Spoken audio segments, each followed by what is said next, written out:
Hello, you guys. It's your girl, Lovely Haze J. I'm just coming to y'all to make a YouTube channel about my breast cancer journey. Please like and subscribe. Would love, love for you all to be on this walk with me. I'm still in the process. I was recently diagnosed March of 2019. I think it was mid-March when I was told that I had breast cancer. It actually spread to my liver, then at that point to my bones. But yeah, I'm just gonna, just talk about, the process and, how I kind of find out about it per se.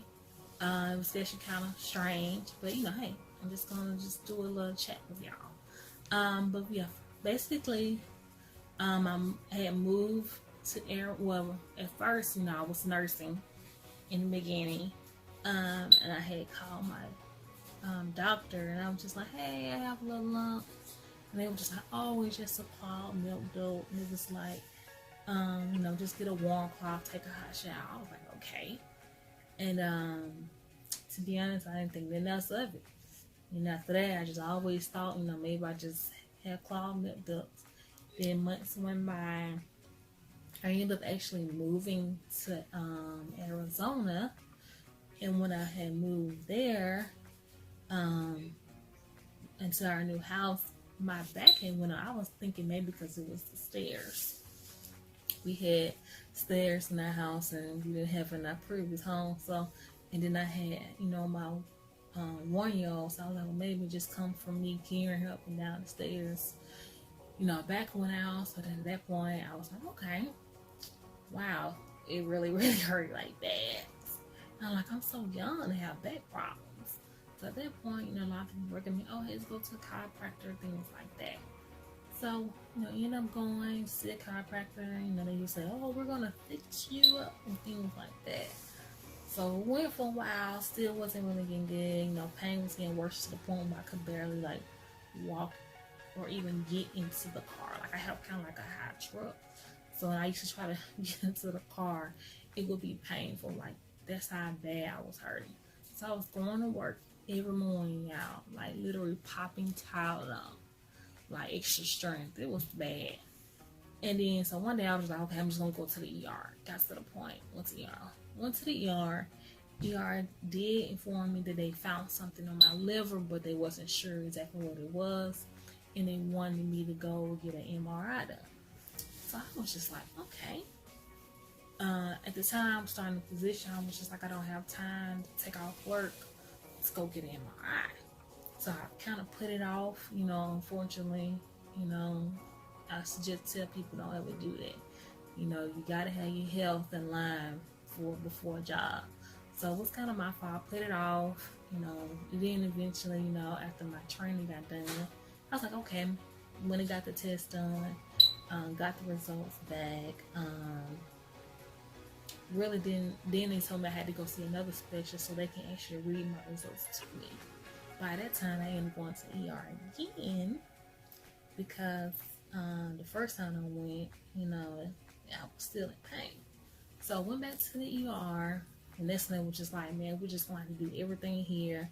We don't want you to have to go back and forth from a specialist, things like that.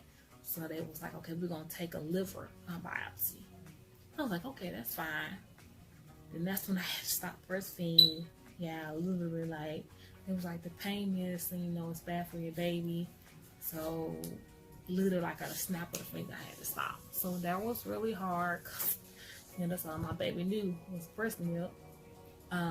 She wouldn't drink, she was, 1 at the time, but she wouldn't drink nothing else. So I felt bad because I had to spend the night in the hospital. Some of them had to, beat up with her at night. Literally, y'all, she up cried. But, she was okay. God watched over her. She kind of got over that lump. So the doctors at that point, we was waiting on results back. They was like, okay, we can go home. We'll call you when we get the results, things like that. They gave me some medication and it made me throw up. I was throwing up all day. So I was like, okay, went back to the ER. And then that's when the nurse walked in with 3 or 4 interns. And now I think about it, I'm pretty sure they already knew the diagnosis. And then she was just like, oh, you have breast cancer. And I was just like, what? And it's just how she said it. She just said it with no compassion. Oh, I'm sorry. This. She just said it. The next thing you know, well, we're going to move you to another room. And at that point, I was in shock. But I was kind of relieved. At least I know now what's wrong with my body. So, I called my mom and my family members kind of let them know what was going on. And, because my mom did have breast cancer, not at a young age, but when she was older. So, they all just started praying, things like that. And then my mom flew in, to help me with the kids. Because, keep in mind, it was just me, and my husband and kids in Arizona. We didn't know anybody. I had my co-workers. But that was about it. So she flew in, her and my sister came and they helped, so that's when she told me, she was like, I think you need to come back home, for treatment so we can kind of, take care of you. So I was like, okay, that's, fine, that's understandable. So I ended up coming back home, now I'm here, and I do go to chemo every other Tuesday. It's been kind of a scary journey, but like I said, I'm a survivor. I know I am. A lot of people's kind of shocked for me my age to have, this type of cancer for it to spread, so much so quickly. But like I said, by His stripes I am healed. I'm a believer. So, and my kids, they motivate me to get up. I have my good and my bad days. Some days I just want to sleep. Because after chemo, like 2 or 3 days after chemo, I literally just want to sleep. The side effects weren't that bad, but my first chemo treatment, I was actually kind of shocked because it literally took all of my hair out. And I was just like, I only had one treatment. I was like, is this how it's gonna be? But find out that I just had a real high dose of chemo when I was in Arizona because it was trying to stop it in its tracks, per se. So when I came to Birmingham, my doctor, he explained to me, he's like, well, the chemo we're going to have you on here, it's mild, it's gentle, you're not going to have any side effects. So at that point, I was just like, okay. Because I kind of was hesitant. I really first I didn't know how I wanted to do chemo. I really just want to do nutrition, eating healthy, juicing, veggies and stuff like that. So that's kind of my diet at this point. Just eating better. So, right now, like I said, I just go to chemo every other Tuesday. I have an amazing support system. I know it's just the beginning. I was kind of sad when my hair fell out. I was like, no, my hair. But when it fell out, I actually felt like kind of weird. So I ended up just cutting it. I think it fell out like in April. And then in June I cut it because I didn't want to just having hair dangling. So I chopped it all off.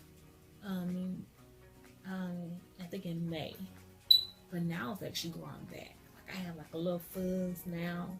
It's actually kind of amazing to see because, I was relaxed. So now I get to see my natural hair and know that God blessed me with. So I'm kind of excited to see that texture.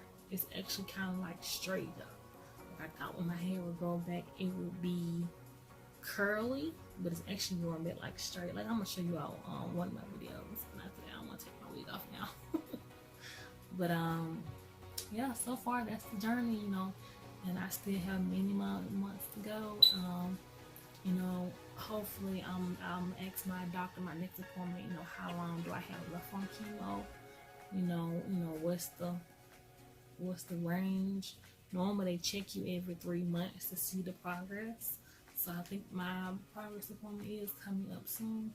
So they'll be able to check me and see the cancer. But like I said, I know I'm healed, which is nice. I'm not really worried about that. I'm just, happy to be home here and alive. And, I'm thankful for my family, my kids, my mom, You know, she did so much from juicing to cooking me meals, healthy meals. You know, she do a lot. So, you know, I have a, you know, amazing family. All my brothers and sisters, you know, will help me, you know, watch my babies and things like that and help me. So, like I said, I'm just thankful, you know, to be alive, and, you know, I'm young and I have many, many, many more years to be here on this earth, you know. So, alright, so that's just the beginning, you know, of the journey. Like I said, please like and subscribe and hit that notification bell, you know. You know, I would love to, if y'all have any questions or comments, go ahead, feel free and leave them at the bottom. Alright, bye.